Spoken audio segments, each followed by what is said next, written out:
I grew up hearing stories from the pages of the Bible. But did they really happen?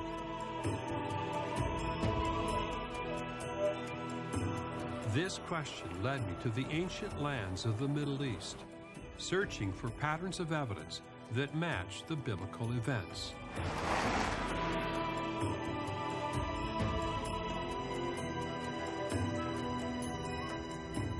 I wasn't prepared for what would be revealed.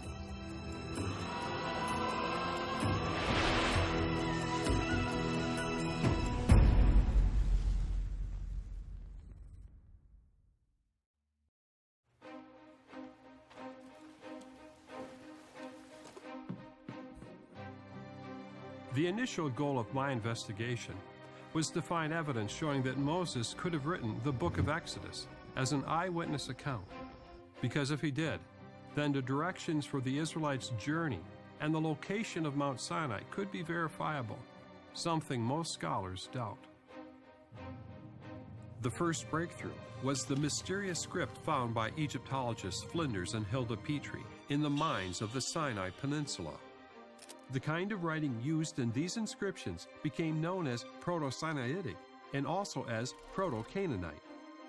This script would have provided the tool that Moses could have used to write the first books of the Bible.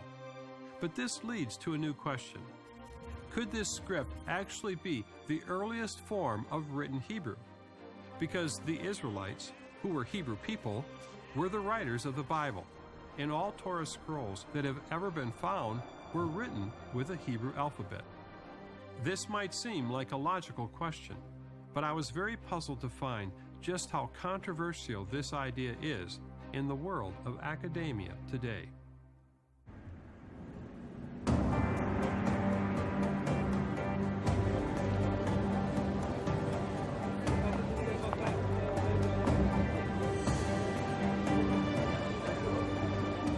I went to Israel to meet with the chair of Egyptology at the Hebrew University of Jerusalem. Professor Orly Goldwasser is one of Israel's leading experts on the formation of the early alphabet. So there are some people that are suggesting that this Proto-Sinaitic script was early form of Hebrew. Have you ever heard that before? Yeah. This is sad. Sad. This is sad. Yeah. It's not science. I mean, this is, excuse me for using the very blunt words here, this is disseminating fake knowledge and fake science to people. It's not their field. You can tell me, for example, any stories in biology, mathematics, and I will believe because I don't know. Yeah. And really, if my great teachers, Joseph Nové, would be alive, I think he would die again if he would hear. If you'd hear that? Yeah, this theory. I mean, it has nothing to do, you see, Hebrew is a kind of dialect that developed, Canaanite dialect, that developed much later. Mm-hmm. So to call this old Canaanite dialect, which cannot be identified really because the inscriptions are too short, yeah. Hebrew, it's opportunism. Professor Gentry experienced something different with his professors. Frequently, when we're taught things, there's a consensus among scholars that this is the way things are, but when you get out the microscope and examine the evidence, sometimes it doesn't add up, and so it's important to be able to check things out. Yeah, because I know that a lot of people can say, well, my professor told me. Yeah, that's right. And then his professor told him, correct? That's right.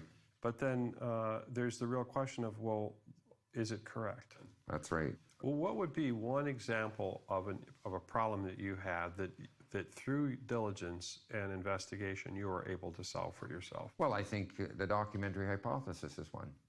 I went to a school where they taught it every day for 17 years. I read a book by an Italian Jew called Umberto Cassuto. He wrote a very good book criticizing the documentary hypothesis, and so one day I was at the University of Toronto, and my professor was teaching the documentary hypothesis, and all I did was very politely say, well, have you ever looked at the book by Umberto Cassuto? And the answer I was given was, well, you know, you don't read books like that around here. So that was when I clued in and realized, well, you know, for them it's a faith stance. It's not as if, you know, this is perfect science. Right. In other words, there was a sense that they didn't want to hear other information. That's right. For me, they were the fundamentalists because their minds were closed and they were not interested in evidence that would call their consensus into question. The issue of this script being Hebrew directly connects to whether Moses could have used it to write the Torah. And if one believes that Moses didn't write the Torah, then where does that thinking naturally lead? We both grew up in families that believe the Bible Absolutely. Was a historical document. Right. My father was a minister, very conservative, southern, small-town churches. Mm-hmm. So tell me about that. You were raised in a conservative home. We home. read the Bible literally and thought that was adequate. Mm-hmm. And then I went to a Bible college and nothing changed there. Then I went to a liberal Protestant theological seminary, and that was quite a shock, I remember. And then I went on to Harvard, and by that time I was moving away from theology and into history, and thus into archaeology. Mm-hmm. You were actually a minister. I was the clergyman for 13 years, United Church of Christ. I'm going to ask you a theological question. Yeah. Because you have had quite an arc of a life. I've had an adventuresome life. You have, you have. So I'm going to ask you just the most obvious question. Is there a God? I am not an atheist. I think that's an arrogant position. I'm an agnostic, which means I do not know. And I think that's the only honest position I can take. I'm not going to say there is or there is not. That's a theological issue. I'm not a theologian.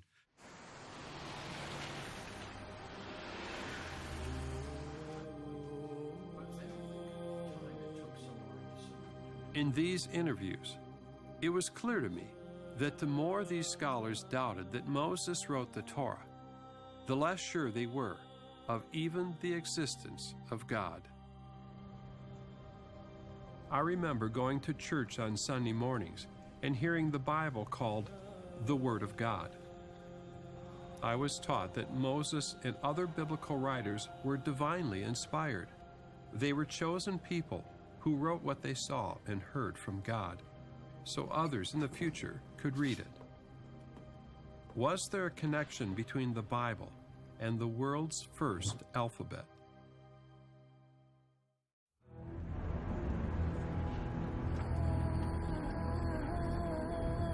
Early in his career, David Rohl had uncovered problems with the dates given to the reigns of Egyptian pharaohs. He concluded that Egypt's dating had been over-exaggerated and needed to be revised. When this was done, he began to see evidence for the biblical Exodus emerging in an entirely new period. While most scholars put the 6 steps of the Exodus in Egypt's New Kingdom, this evidence was in the earlier Middle Kingdom, at a time where most weren't looking. The unexpected result of David's revision of Egyptian history was that the early evidence shifted forward, aligning with the biblical dates.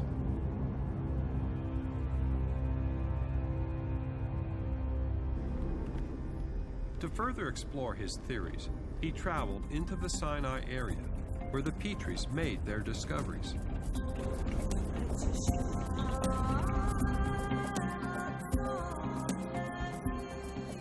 He had quickly come to realize that placing the early Israelites in the Middle Kingdom could connect them and their Hebrew language with the Proto-Sinaitic script, which was invented in the same time period and in the same area. And David was convinced he knew who was responsible for inventing it. Hebrew is one of the family of Northwest Semitic languages. So it's part of the same family. Yes. What does this say about the alphabet then? It tells us that somebody, a Hebrew or an Israelite, at some point earlier than this, because we know these inscriptions date to the late 12th dynasty as well as this period, some genius invented this series of letters that form an alphabet. It's the first alphabet ever invented by human beings. It's developed out of Egyptian hieroglyphs, and it is the ancestor to all our modern alphabets. And all this started showing up in the Sinai Peninsula. Yes, and it's carved in solid rock. If it turns out that this script represents an early form of Hebrew, that would be astounding. Not only would it be case closed for Moses' ability to write the Torah in Hebrew, it would also match the Bible story of Hebrew-speaking Israelites living in Sinai and Egypt at the same time as the pattern of evidence puts them there. But the idea of Moses writing the Torah and a biblical exodus is inconceivable to most scholars. Yet, I had been faced with this challenge before, and the solution was found in a pattern. In the search for whether the Sinai inscriptions were actually written in an early form of Hebrew, I would need to answer the following 3 questions. Do the letters of the Proto-Sinaitic script match the look of Hebrew? Is there a connection? And are the inscriptions readable as Hebrew? Do they make sense? And does the history of the early alphabet match the history of the Israelites? Because if it does, it would indicate they were the ones responsible for it. So the first question of the Hebrew pattern is, do the letters of the Proto-Sinaitic script match the look of Hebrew?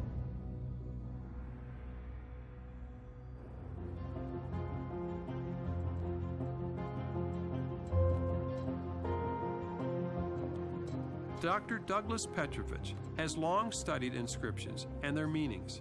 He is yet another scholar I met who believes Moses wrote the Torah. It appears that Professor Deaver's claim that scholars no longer hold this view was overstated. Just like David Rohl, Dr. Petrovich proposes that the early Sinaitic script is actually the earliest form of written Hebrew, developed by the Israelites.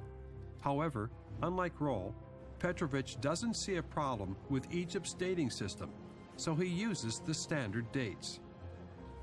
Petrovich recently outlined his case in his book, The World's Oldest Alphabet. He thinks a key link between the Sinai inscriptions and the early Israelites is the fact that whoever invented the alphabet borrowed symbols from Egyptian hieroglyphs to make the letters. So here's the Egyptian gallery, and we have an artifact here. Tell me about this. That's right. This is from ancient Egypt. It's from the Old Kingdom, maybe about 400 years before Abraham lived. It's very old then. It's very old. So what is the connection with Egyptian hieroglyphs and the oldest alphabet? Well, this is the very writing script that's the basis of the world's oldest alphabet. They were formed from 22 of these hieroglyphic signs. Are there any of those examples here on this? Yes.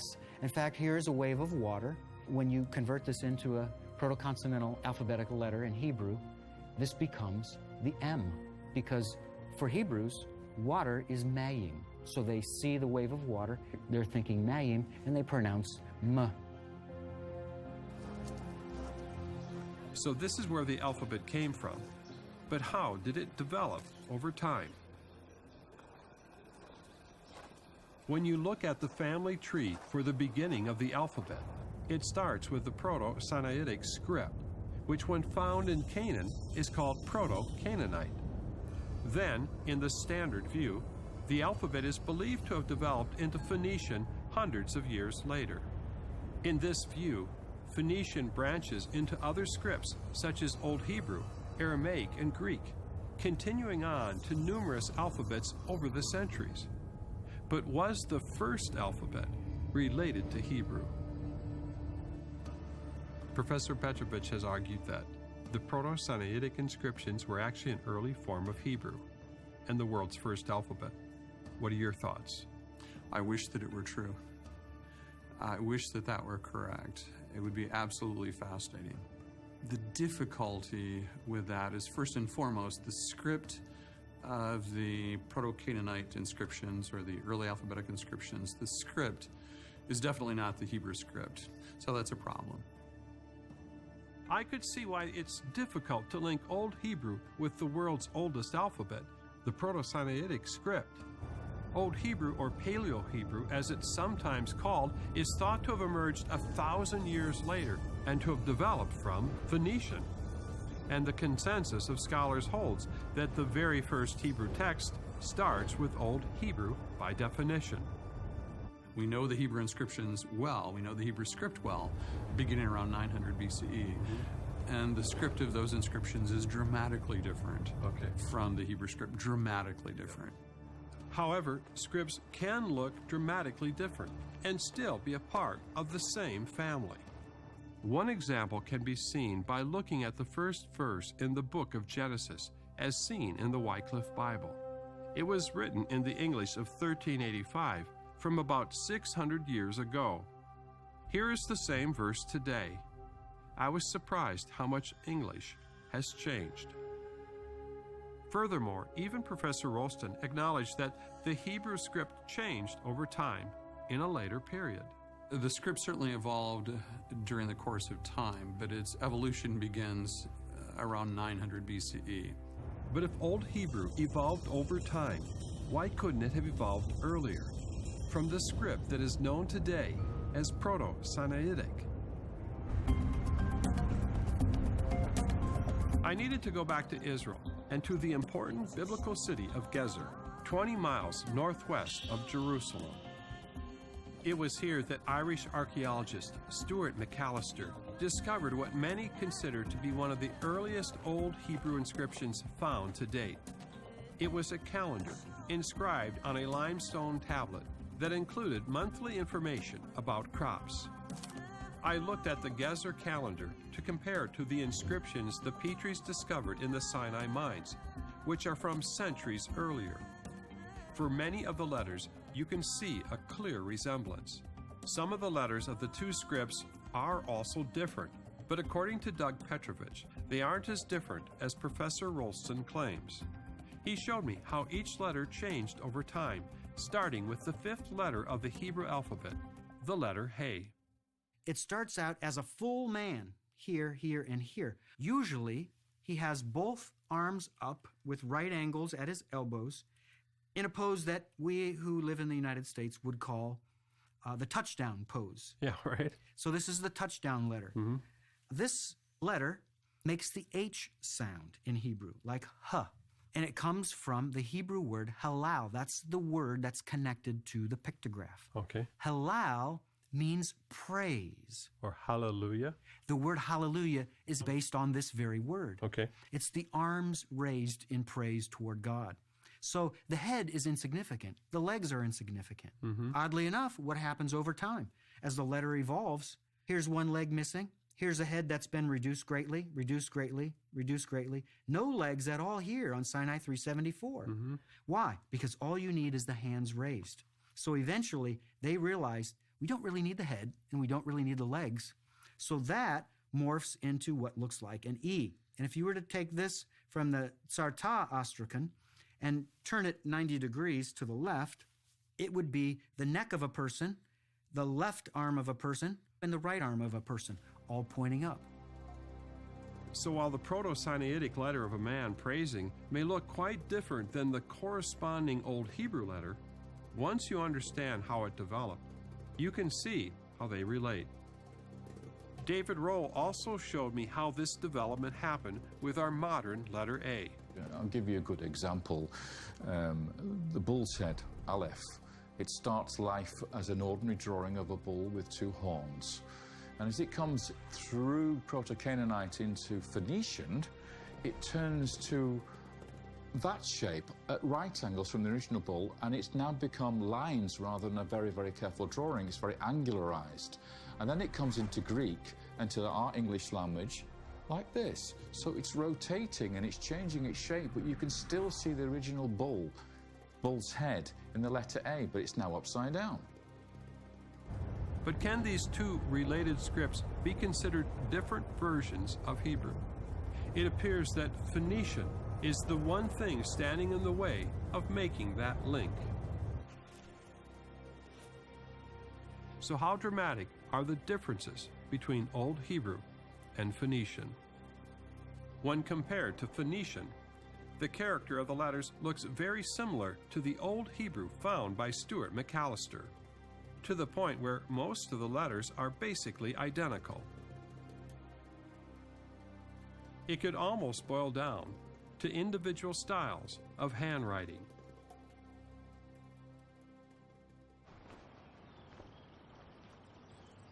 Israel's preeminent authority on ancient inscriptions was the late Joseph Neve. Dr. Goldwasser was one of Neve's students. He was the great expert of the script. Because I want to find out what the truth is, because I've interviewed some people who are saying they think there's a link. I know that Joseph Neve, he said something, he wrote in inscriptions of the 10th century. 10th century, remember that? Yep. In inscriptions of the 10th century, Phoenician, Hebrew, and Aramaic scripts are indistinguishable. If Old Hebrew, Aramaic, and Phoenician were indistinguishable in the 10th century, is it really proper to call the script Phoenician at that time? According to Neve, it's only later that this script branches into the more distinct versions. In that case, the actual model for the early alphabet would look more like this, with this mystery script being the predecessor of the other three. Today, some call this mystery script Early Phoenician. Others call it a late form of Proto-Canaanite. But could it actually be an early form of Hebrew? To be clear, Joseph Neve held to the same standard view as Professors Rolston and Goldwasser, that we can't call the early phase of this script Hebrew, because Old Hebrew did not become a distinct script until after the 10th century BC. This is worse for your theory. Yeah. Because Neve believes that the Hebrew was born even later. Okay, so what is called Old Hebrew came later. But the question remains, what really was this mystery script? Professor Neve did an extensive study of 6 letters from this script as it evolved into Phoenician, Old Hebrew, and Aramaic. And surprisingly, he said that over time, the Hebrew script preserved the basic forms of the letters to a greater extent than the other 2. Now that is curious. Why would Old Hebrew be the one to maintain the characteristics of the mystery script better than the others? Neve believed it was because the Israelites were isolated in a mountainous land, steeped in tradition, so they didn't change things. But if Old Hebrew is the most similar to the mystery script, maybe it's because both were forms of Hebrew. Based on the thinking of scholars like Petrovich and Roll, this opens up the possibility that Proto-Sinaitic was merely Hebrew 1.0, as the earliest form of written Hebrew, that later developed into Hebrew 2.0, the mystery script. It was then picked up by Israel's neighbors, the Phoenicians, before spreading throughout the region.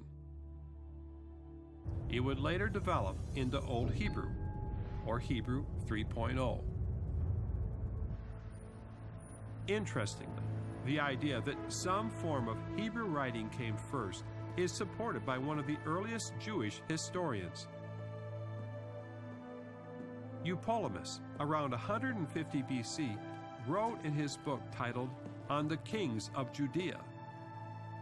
Moses was the first wise man, and the first that imparted grammar to the Jews.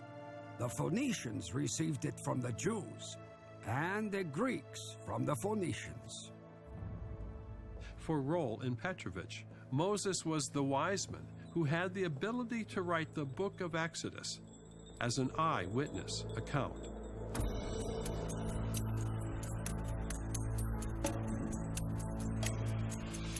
When investigating the first step, does Proto-Sinaitic match the look of Hebrew, I discovered that there are many letters in Proto-Sinaitic that closely resemble those of the mystery script in Old Hebrew.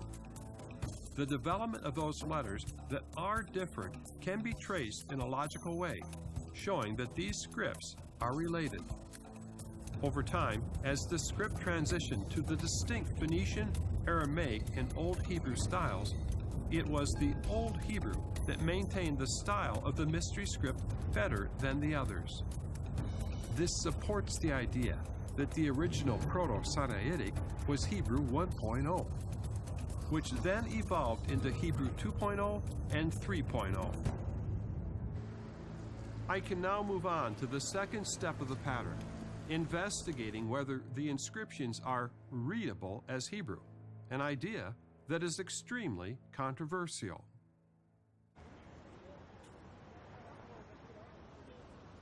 Rolston says that the words found in the inscriptions are not specific to Hebrew, but are common to all Semitic languages. In other words, it's not evidence for those texts being Hebrew. It's evidence for those texts being Semitic, and that's all that we can say. But if all the Semitic languages are so similar, then doesn't that also mean that we can't really say that it isn't Hebrew? Obviously, some Semitic group invented the first alphabet, and why not the Israelites? And for more than 100 years, other scholars have suspected the Hebrew connection, but their ideas never took hold.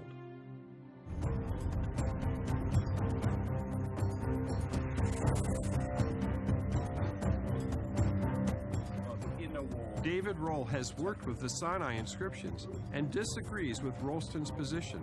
He believes they can be read as uniquely Hebrew. Rohl used recognized letter identifications made by previous scholars for the signs. He then sent those letter interpretations to Rabbi Michael Shlomo Baran in Jerusalem to see if the inscriptions could be read as biblical Hebrew.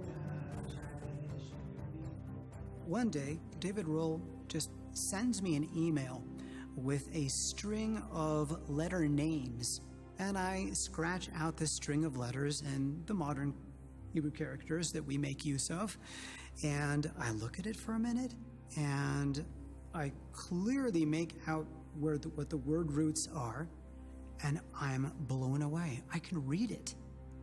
In other words, this is not this Northwest Semitic that you're talking about. This is the Hebrew of our ancestors. This etching, this inscription somewhere in the Sinai desert is actual plain biblical Hebrew. What were some of the things that were written there? Well, there are things like instructions how to use manna. You know that in the Bible there's a big thing about, you mustn't store it. You have to eat it when it's given to you. And this thing says, pay attention to the way you use manna. Follow the Father and his instructions. Dr. Petrovich also agrees that these inscriptions are an early form of Hebrew. However, he has arrived at different interpretations than David Rohl. Petrovich identifies words and names he believes are uniquely Hebrew, as well as biblical characters. One such character had a son who participated in the building of the tabernacle at Mount Sinai.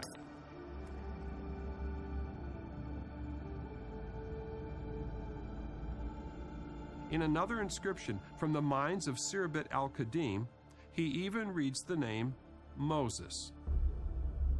What makes interpreting these inscriptions so difficult is that there are only consonants, no vowels. Many of them have no spaces between words. They can be written either left to right or right to left. The true identification of several of the letters are disputed, and many are damaged, making them hard to read. That is why many scholars state we can't read these inscriptions as Hebrew. Someone's attempt to state that they can not only read these inscriptions, but read names that we know from the Bible, or posit that we have people present in these inscriptions from the Bible. It's a difficult thing indeed. You have to have evidence for these proposals, and it's just not there.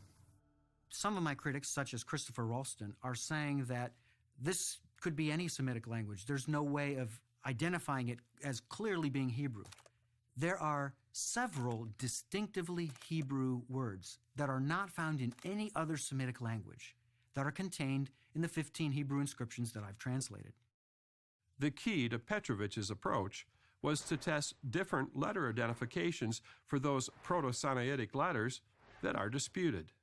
I was able to try the different options of what all the scholars have been proposing for 100 years or so. And through that process, I was able to answer which were correct, because in certain contexts, if you took it one way, it wouldn't work. If you took it another way, it definitely worked. In fact, it always worked. When Roll and Petrovich assign equivalent Hebrew letters to these inscriptions, they claim they make sense when read as Hebrew. They state they are finding uniquely Hebrew words. They also claim that some of the inscriptions reference biblical characters and events. What complicates this issue is that their different approaches in reading the letters produce different interpretations. But at the end of the day, it's encouraging that there are at least two possibilities that result in meaningful phrases for these inscriptions when Hebrew letters are applied. What these inscriptions might say is something I will continue to investigate in future films. People such as Professor Rolston say that it can't be Hebrew because the Hebrew writing didn't exist until much later in time.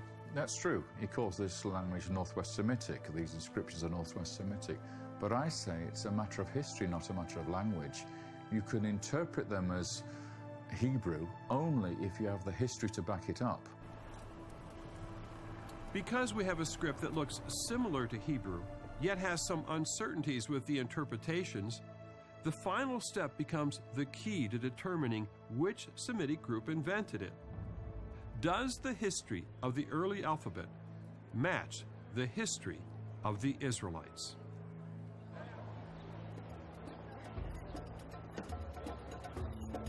The hieroglyphic roots of the first alphabet, along with the locations of the inscriptions, point to Egypt being the source. Most scholars believe that this first alphabet developed out of the elite class of scribes who would have been familiar with using Egyptian hieroglyphs. But Professor Goldwasser has a different idea. Your theory is that common people invented the alphabet. Yeah. My theory is that I take this great invention that changed history from the intelligentsia of the old world to the so-called simple people, and say my inventor or inventors were just people that were illiterate in any script, and this gave them the freedom to invent, you see, because their mind was free. Nothing was told them you should do this with this picture, and that way they could prepare a new theory.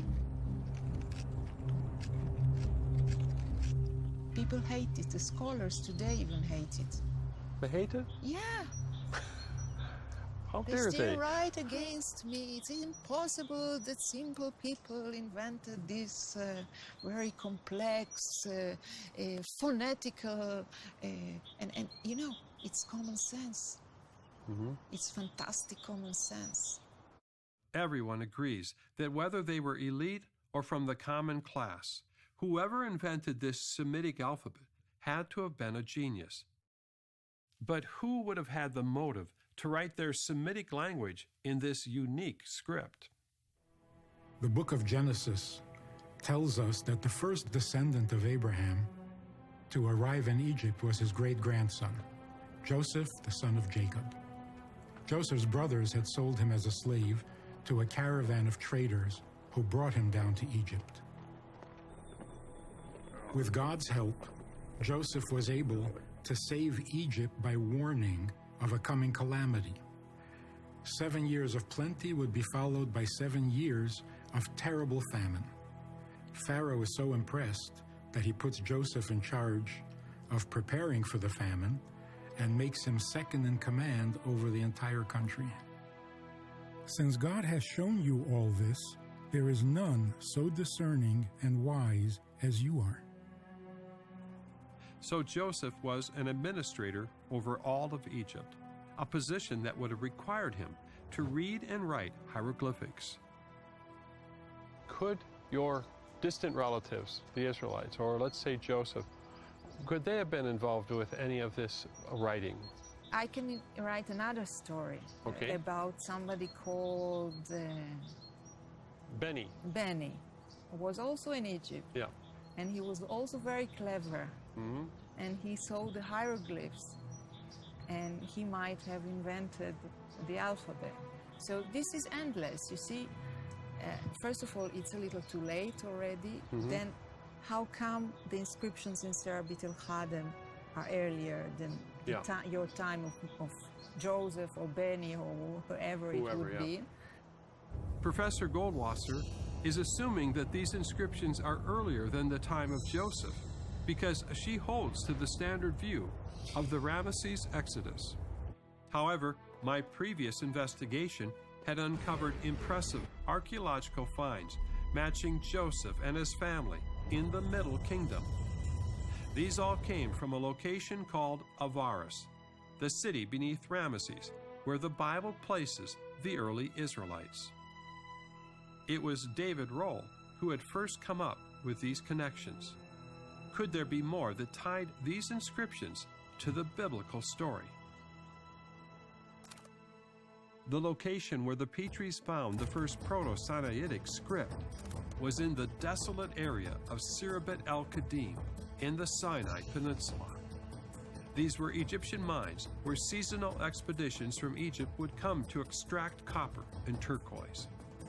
Inscriptions at the Sinai mining site indicated that the expeditions seemed to have originated from the area of Avaris. Professor Redford surprised me when he stated he saw a connection between this early alphabet and the city of Avaris, only from a slightly later period. I have a strong suspicion that the alphabet that we're talking about, that is the West Semitic alphabet, was a hallmark of the Hyksos writing system. I really believe that, and I fully expect someday, going out on a limb here, someday to find inscriptions of this sort at Avaris. Oh, really? Yes, or elsewhere in the Delta. Although skeptical of the biblical story, Professor Redford connecting this script to Avaris is significant, because that would mean that if the Israelites lived in Avaris during the Middle Kingdom, that city could have been the epicenter for both the early Israelites and the early alphabet. Joseph saves the country from a terrible famine, enables his father Jacob and his entire family to settle in the best part of the land, a place called Goshen. Is there any indication of famines in Egypt? Of course there is, in many different periods. But there's one key period when we get this massive famine, which lasts about 7 to 10 years. And it's the time of the end of the 12th dynasty, in the reign of Amenemhat III. He's the pharaoh of this big famine. The reign of Amenemhat III exactly matches the time of Joseph in the early pattern. And it was amazing to see how specific the connection was between Amenemhat, Joseph, and the dates of the two oldest alphabetic inscriptions in Sinai. This is the image of the oldest fully Hebrew inscription. There are the letters. Here they are drawn in. Here's another image showing you Sinai 377 here in the form of a stelliform. Mm-hmm. So it's like a tombstone, right? It's rounded at the top and goes down straight on either side. And it's intricately connected to another inscription. This is Sinai 46 to its left. Are these both, in other words, this is one inscription and then this is a second one, but exactly. They're on the same rock face? On the same rock face. We have Sinai 377 and Sinai 46. Sinai 377 being in Hebrew, very short, very trite inscription, and Sinai 46, Middle Egyptian inscription, with the year date at the top, and then it reads right to left in these two rows, and then in all of these columns going down. The date on here is year 20 of Amenemhat III, 1840 BC, 12th dynasty. So that connects these two inscriptions in time. To the time of Joseph and his family. And it's, yes, the time of Joseph. The question is, are the inscriptions that were discovered in southern Egypt from the same time period as those found in the Sinai Peninsula? The last inscription we looked at was Sinai 377, which dates to year 20 of Amenemhat III. This is Wadi el-Hol inscription 2, which dates to year 26 of Amenemhat III, the same ruler. So we're seeing inscriptions one after another, all from the same time period, showing a connection. In Central Egypt, at the site of Lahun, Flinders Petrie made one more stunning discovery. He uncovered a pyramid builder compound. There, he found fragments of pottery from the Middle Kingdom with unique markings he called pot marks, which he felt were experimentations with the new alphabet. Then he found an amazing inscription that included both Egyptian hieroglyphic and Semitic writing, and it had a date on it, year 29. There were only 2 Middle Kingdom pharaohs from this period who could record a reign of at least 29 years, Amenemhat III and his father, Senuseret III, who according to the early pattern were reigning together at the time of Joseph's famine. Petrovich notes that in the period when they ruled together, Amenemhat's years were the ones recorded on monuments, so this inscription must pertain to his reign. The inscription from Lahun contained unique style markers that matched the other Semitic inscriptions from Wadi el-Hol and the Sinai mining area. What this indicates is that the 5 oldest alphabetic inscriptions that can be dated all emerged in the Middle Kingdom during the reign of Amenemhat III, and in a narrow 11-year window, exactly where the pattern that David Rohl identified places Joseph and his family.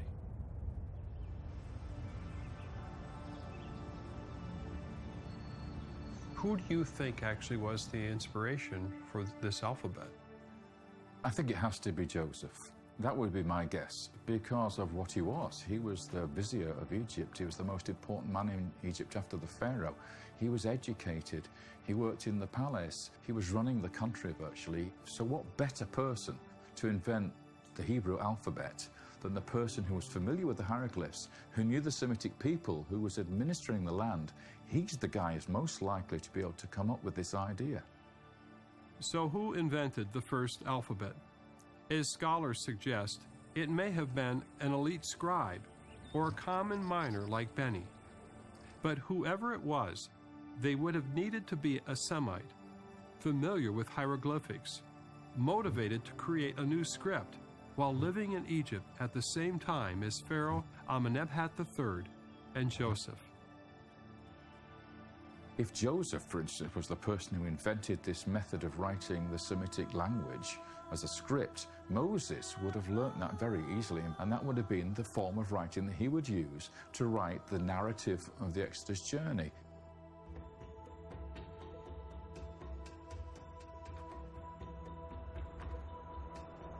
But even if Moses was an early adopter of this new technology, could he have written 5 whole books of the Torah while in the wilderness? Just imagine, he's got 40 years in the desert during a time of wilderness wanderings. If I had 40 years in the desert with some grumbling people, I think I could produce more than the equivalent of what's in a Torah. I think you could too. In 1 year, how many emails do you write? You know, you write hundreds, if not thousands of emails. And imagine if you don't have any other technologies or anything else to do, what are you going to do? You know, you could easily write the Torah. And a guy with Moses' background, his education, he grew up in the best schools of Pharaoh. He had a knowledge of Mesopotamia. He had a knowledge of Egyptian culture. He had a knowledge of his own culture. He knew the oral traditions. Who would have been more qualified to produce a document like this than a guy like Moses, who had the best education and a whole bunch of time? So with Moses' background as both Prince of Egypt and an Israelite, he would have most likely known about the Proto-Sinaitic script that the Petries later discovered. But there's another piece of information that both Rohl and Petrovich see, connecting the history of the Proto-Sinaitic script and the history of the Israelites. They note that these types of inscriptions end in Egypt around the time of the Exodus and are never seen there again. However, inscriptions in the Proto-Sinaitic style do show up afterwards in Canaan. That is why one of the names of the script is Proto-Canaanite. This just happens to match the Bible's account of the Israelites, who grew into a nation in Egypt and later moved to Canaan, conquering the Promised Land. Supporting the idea that the mystery script is actually Hebrew and not Phoenician is the fact that when the inscriptions first show up in the area of Canaan, they are actually found in Israel for several hundred years before showing up in Phoenicia.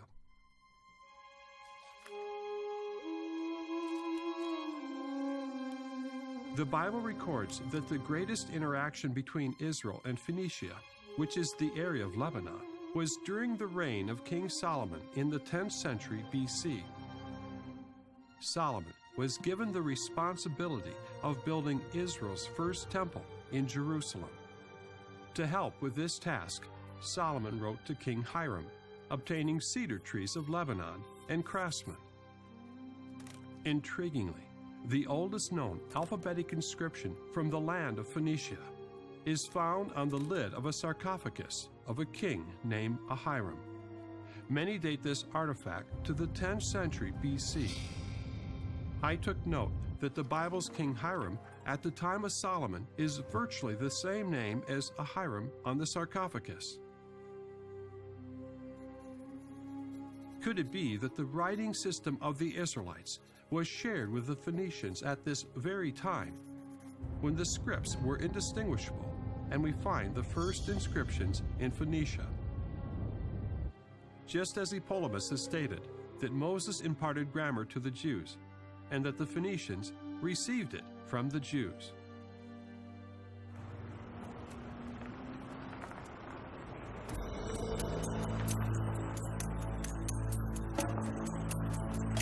When looking at the final step for whether these inscriptions could be Hebrew, the history of this script does match the history of the Israelites, but only if you use the earlier Exodus date. The inventor of the script was a Semitic genius who was familiar with Egyptian hieroglyphs, matching the Bible's account of Joseph's rise to power in Egypt. The script seems to have some connection with Avaris, the location in the Nile Delta where the Bible places the Israelites. The script first shows up in a very narrow window of time during the reign of Amenemhat III, exactly where the early pattern puts Joseph and his family. The script migrates to Canaan, matching the Israelites' journey to the Promised Land. The first inscriptions are found in ancient Israel, not Phoenicia. And curiously, the first inscriptions to show up in Phoenicia are found on the sarcophagus of a king called Ahiram at the time of Solomon. If one considers that the Bible might actually be giving a true account, can there be any better candidates for the ones responsible for this script than the early Israelites? They would have had the motive and ability to develop it in time to write the first books of the Bible.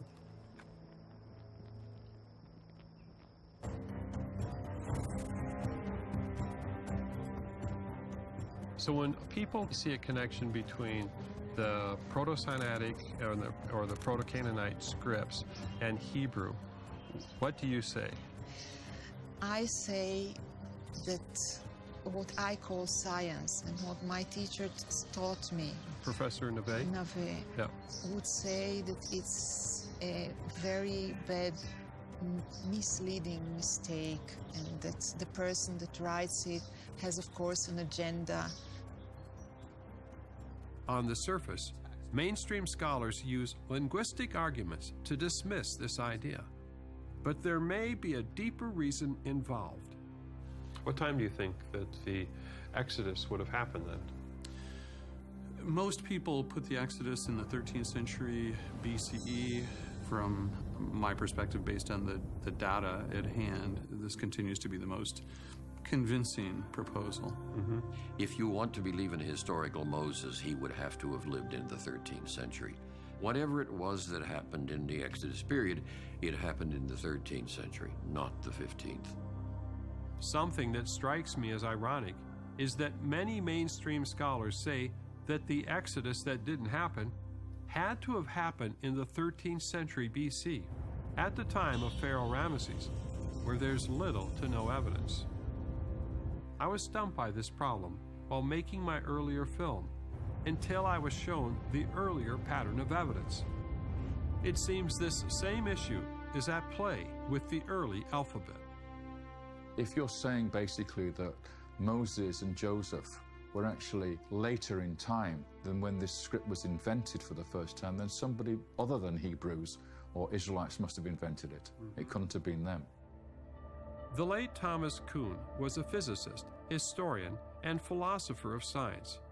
He talked about paradigms in the world of science.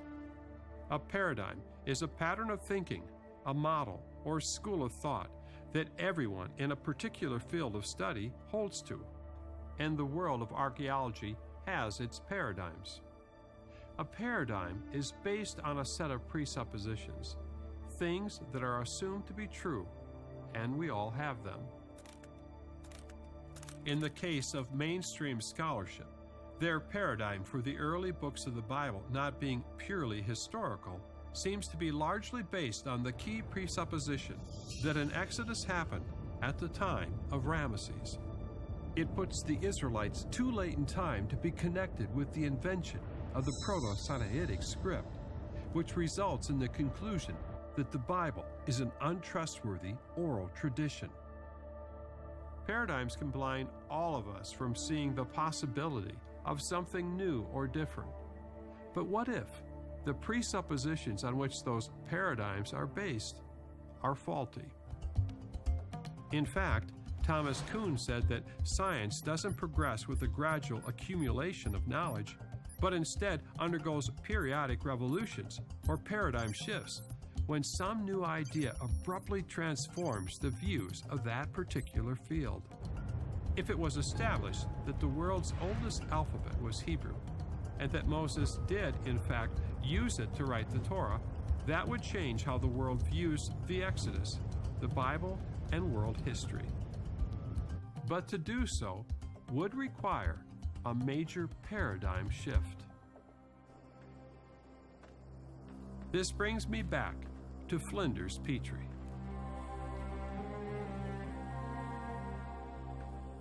Petrie is often known as the father of archaeology. The techniques that he introduced and his understanding and recognition of the importance of gathering all objects, that applies to archaeology anywhere. Petrie also had a startling realization of what this mysterious script in the Sinai meant for the writing of the Bible. Here we have the result. At a date some 5 centuries before the oldest Phoenician writing that is known. It finally disproves the hypothesis that the early Israelites, who came through this region into Egypt and passed back again, could not have used writing. If the father of Egyptian archaeology is telling us that the Israelites had the ability to write 500 years before the Phoenicians, what has changed since then? Is the main change the paradigm of a generation that became skeptical of the Bible because the Ramesses Exodus theory placed the Exodus at a time when there was little to no evidence to support it?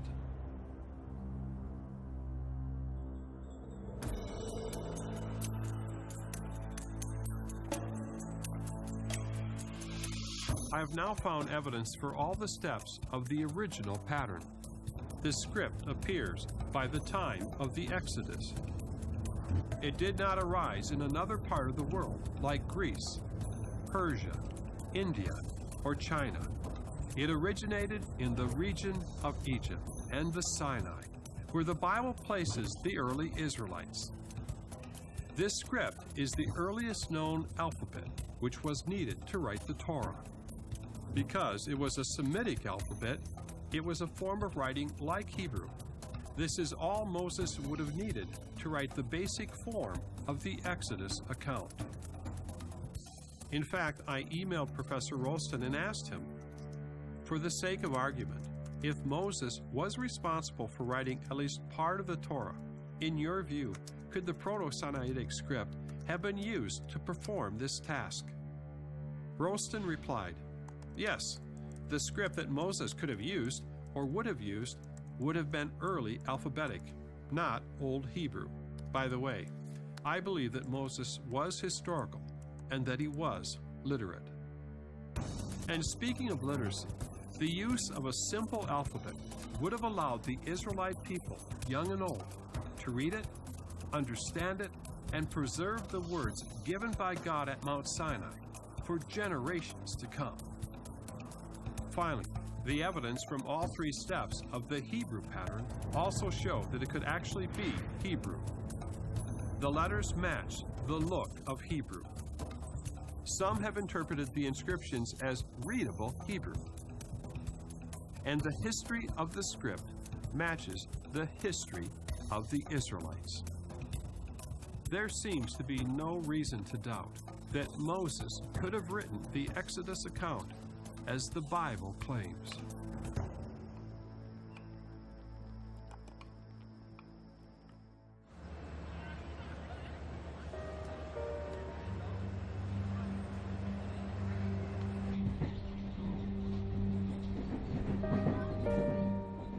Egyptologist Alan Gardner, the man who determined these inscriptions were the oldest known alphabet, came to an insightful observation about its origin.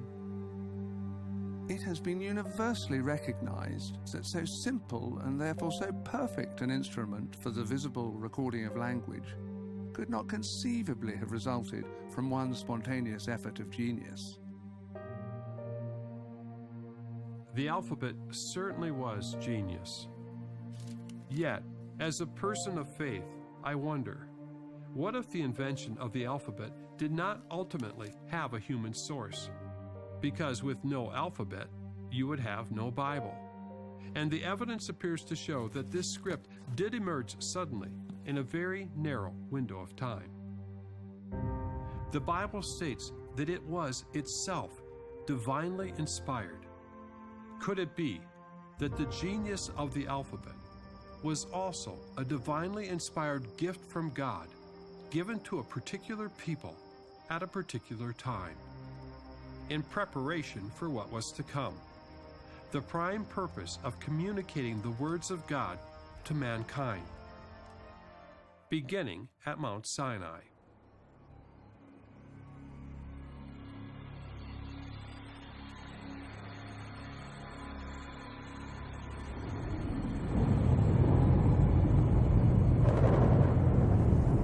There Israel encamped before the mountain, while Moses went up to God.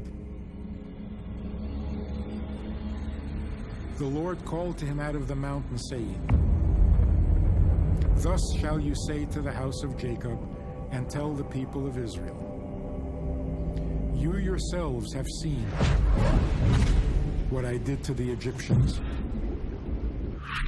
how I bore you on eagle's wings, and brought you to myself.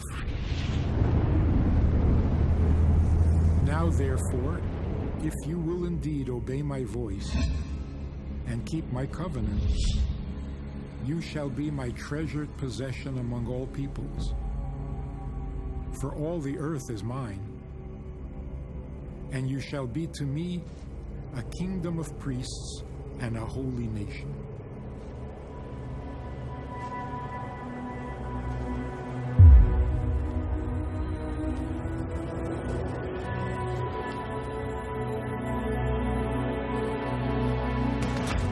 God spoke all these words, saying, I am the Lord, I am your God, who brought you out of the land of Egypt, out of the house of slavery.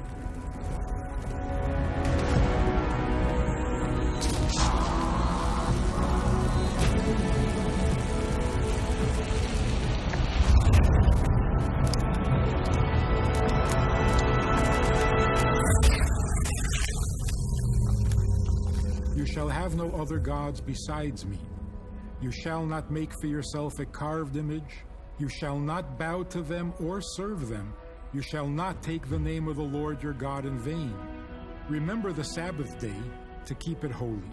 Honor your father and your mother. You shall not murder. You shall not commit adultery. You shall not steal. You shall not bear false witness against your neighbor. You shall not covet anything that is your neighbor's.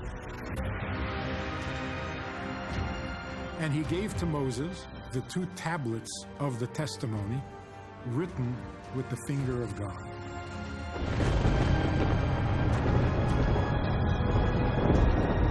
In the 2nd year, the cloud lifted from over the tabernacle of the testimony, and the people of Israel set out by stages from the wilderness of Sinai.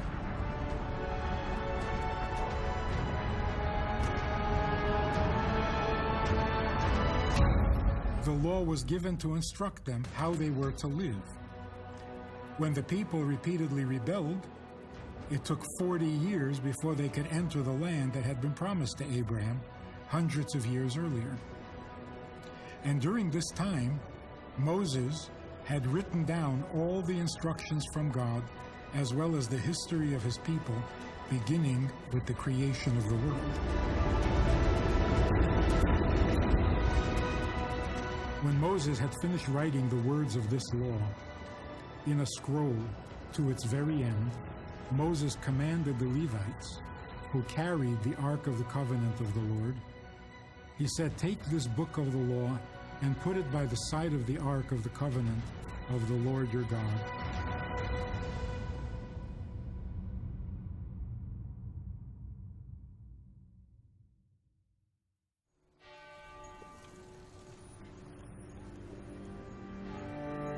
I started to think about the fact that words have meaning. And in order to preserve their meaning over time, some form of writing was needed. We all take it for granted today, but where did it come from? Before the alphabet, only the elite had this gift of knowledge. But then all that changed. Now everyone had the ability to read with this simple alphabet. And this technology hasn't been replaced in nearly 4,000 years.